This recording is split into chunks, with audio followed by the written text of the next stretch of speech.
More than 24 hours after a shooting at the mall at Millennia, 19-year-old Trayvon Graham sits in jail charged with attempted first-degree.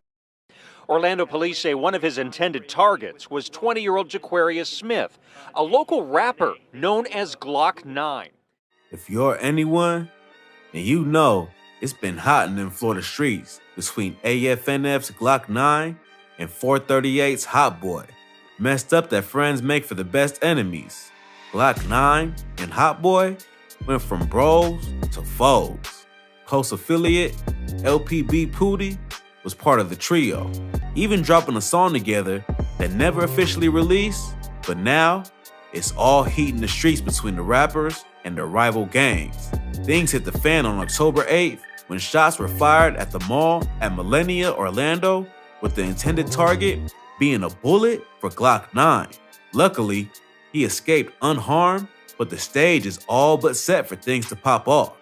Glock9 and Hot Boy been on a wave flooding the Florida rap scene, both doing their thing and being cool, but somewhere along the line, the relationship turned sour after Hot Boy went to prison and came back home to reclaim his throne as the king of Florida.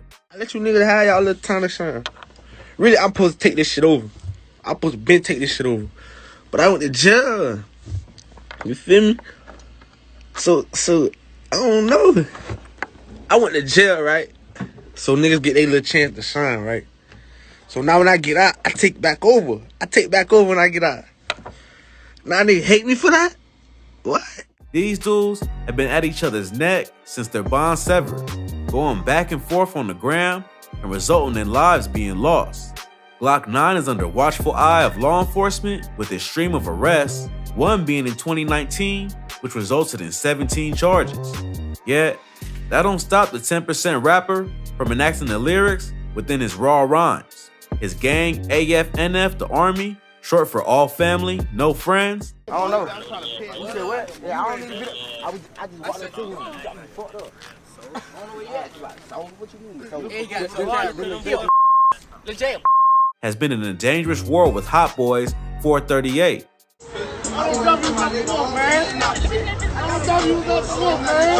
Both said to be two of the most dangerous gangs in Orange County and on the top of the FBI's radar.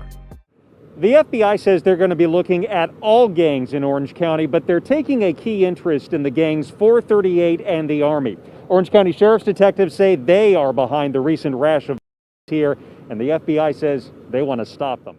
The attempted hit on Glock9 at the mall at Millennia was the most recent after a string of shootings, and the rappers continue altercations. Authorities say it all ties into a long line of carnage by the gangs, becoming escalated since the drive-by incident of alleged 14-year-old gang member Jaquarius Fudge. The suspect would later be apprehended as 18-year-old Lorenzo Hall, who was a shooter hanging out the Nissan Altima, along with two others, Chauncey Cleckley Jr. and Malachi Thomas. The situation between the AFNF and 438 factions of Glock9 and Hot Boy also claimed the innocent lives of 3-year-old DeQuane James Felix Jr. and 14-year-old Dennis Joshua Atkinson within a 24-hour time frame. Blood was in the trail of wherever Glock9 and Hot Boy treaded, and sooner than later, it hit deeper to home. April 14, 2020, AFNF affiliate Demetrius Cox found Hot Boy 438 affiliate Wolf Luther King Luma at a house party in Davenport and fired at the 20-year-old, fatally wounding him. Wolf was dropped off at a hospital where he succumbed to his injuries. The hatred runs deep between Glock9 and Hot Boy's beef. Even after Wolf got smoked, another Glock9 affiliate went on to target his ops at the funeral of slain 438 member in what officers say was retaliation for Cox's arrest. 4 victims would be injured, but sadly, Ocoee High School football star Dexter Wrench Jr. wouldn't make it. Following some other news tonight too, an Ocoee High School football coach is speaking out after one of his star players was shot and killed. The 18-year-old was scheduled to play for the University of Louisville. After a deep investigation into his passing, the suspect shooter was identified as AFNF affiliate Jeremiah Robinson, only after he was fired at and deleted in an attempt to take out Hot Boy's right hand and second in command in the 438 gang, Vanshawn Sands. On July 7, 2020, Jeremiah Robinson and fellow AFNF homeboy Jermaine Monterio Ingram Jr. pulled up the Sands spot at Powers Ridge Court. Robinson and Ingram sent shots into the vicinity of Sands, but Sands wasn't having it and returned fire with the rifle, striking Robinson in the head and Ingram in the hand. Robinson passed away 5 days later at the Orlando Regional Medical Center.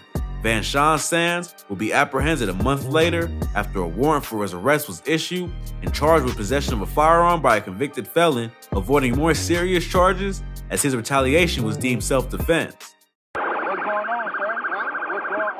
Van Sean Sands repeatedly questions why he's being arrested outside of the Florida Mall last month. While bodies between the two camps continue to pile in the streets, Glock9 and Hot Boy continue to add fuel to their feud on social media, accusing each other of ratting to the feds and both seemingly hinting toward receipts of the 6ix9ine associated traits. Y'all read it. Y'all check it. Okay then. Both rappers responded on live to the allegations, denying any truth in each claim. Oh yeah. I hope Toy ass watching this shit so she go tell her son to get his money right, bitch. Come finna sue your dumb ass for false imprisonment, false allegations, all that, ho. I swear to God. On book, I'm suing your ass, bitch, so your money better be straight, ho. On game, bitch. The fuck? Bitch, you gon'... Since I supposedly said that. Hey. Okay, so why in the statement it don't say Javon Walker said? I don't see that. I ain't never go to jail for none of that. I never been questioned for none of that. I'm in the background. Why niggas trying to throw me in something? Hold on. Why niggas trying to throw me in something? While the FBI tried to get a handle on the two gangs, FBI, a special agent, was inside the operations center at a news conference within the last hour. He told us the agency is bringing in what he calls the Safe Streets Task Force. He says his agents are going to be ready to go after the 438 and the Army gangs with federal muscle now and possibly put them behind bars for a very long time. their beef showed no signs of slowing down. On October 8, 2020, Hot Boy and 438 set out to lay the beef to rest, sending shots to take the life of accused AFNF leader Glock9 while at the mall at Millennia in Orlando. The incident resulted in no life loss nor injuries, but incited a number of law enforcement officials to swarm the scene. Beefing in the private streets can get by, but when the ops are targeted in public domain, that's when things reach a point of no return in the eyes of the law. Already having young life killed in the aftermath of their beef, this time it could have ended even worse by injuring many innocent bystanders. The mall was painted in red and blue lights as cops swooped in to make the arrest of Hot Boy affiliate and label shooter Trayvon Graham and failed assassination target Glock9. As cops reviewed footage that was captured of the incident, one other 438 member suspected to be the driver, Joshua Caleb Holder, was arrested. The last suspect named by officials as Hot Boy affiliate and owner of the car used in the drive-by, Angel Morales, was still on the run from law enforcement. Police officers say 3 suspects exited the mall and entered into a white BMW with Florida tag IU61KB, circled the parking lot, and opened fire once Glock9 was in sight. The trio then sped off. Although Glock9 was the victim, his arrest was even more serious in nature, as it wasn't actually tied to the shooting attempt on his life, but to a July 7th neighborhood incident in Bleasdale Avenue, Orlando, where eyewitnesses placed him at the scene, spraying up a residential home with a mother and children of 4 with bullets. Investigators say he had a warrant out in connection with this shooting in July on Bleasdale Avenue in Orlando, where a home was shot up with people inside. The incident was said to be because of jealousy toward his cousin, Cudham Reese, that was also a rapper gaining traction in the Florida scene. Her name Cudham Reese. Soft ass nigga, dog. That nigga Reese's Pieces. Sweet as hell. Chocolate chip cookie. Fuck ass nigga, dog. This shit crazy. I was finna spat a little soft ass nigga, you know, let him be great. You feel me? Y'all folks from nigga trail. Wait, okay then. Y'all on nigga trail. Y'all make about to expose his ass. Okay. Nigga, all them nigga affidavit, bitch. Anthony Williams. That's supposed to be Jaquavius Smith's cousin. What the fuck y'all telling the police shit like? The daughter told authorities she saw 2 black sedans in front of the house and about 8 men with weapons hop out, 2 of which were Ballpark, a close associate of Glock9 and Glock9 himself. Glock9 was arrested in July for an attempted hit and weapons charge for said incident, but was released on $35,600 bond. The incident at the mall only sparked a deeper pursuit for the AFNF rapper, and eventually, officers made the arrest on a warrant for possession of a firearm by a felon and possession of a stolen short-barreled rifle. The firearm was tied to him via DNA analysis and was found to be involved in the shooting and a slew of other crimes in the area.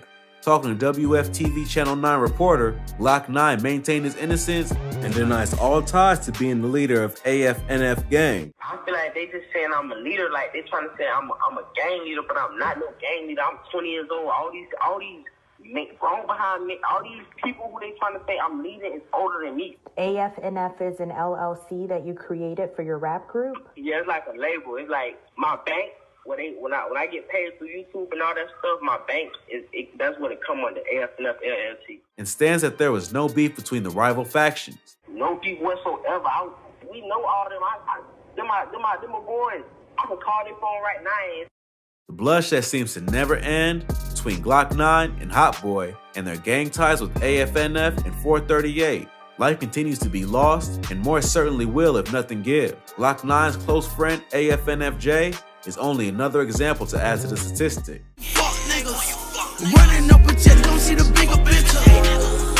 And the taunts from Hot Boy and his homies over his passing will only prolong more retaliation. For real, brother. Cuz, we don't want no problem, cuz. Damn, cousin, go dig your dead dog up. Sometimes that nigga be coming. We ain't do that, cuz. Cuz, we ain't do that, cuz. We ain't do that, cuz. I'll buy you a shovel, go dig his ass up. Home Depot, cuz. Go dig that nigga up. Sometimes I be seeing his ass come through the ground. These dudes are street to the core. Getting locked up ain't stopping the beef. Nah. Come take a seat. You talking about all that money that was in the center console? Yes, sir. Okay. Yeah, that's being confiscated. You got to prove that it's not drug related. All right, sir. Okay. But I appreciate you telling me that it's your money. All right, I'm gonna wait for you. And with guns and ammunition being accessible to both gangs, things may get worse before even having a chance to get better. That's it for this vid. Please subscribe to the channel and hit the bell to get notified when the next video drops. I'm out.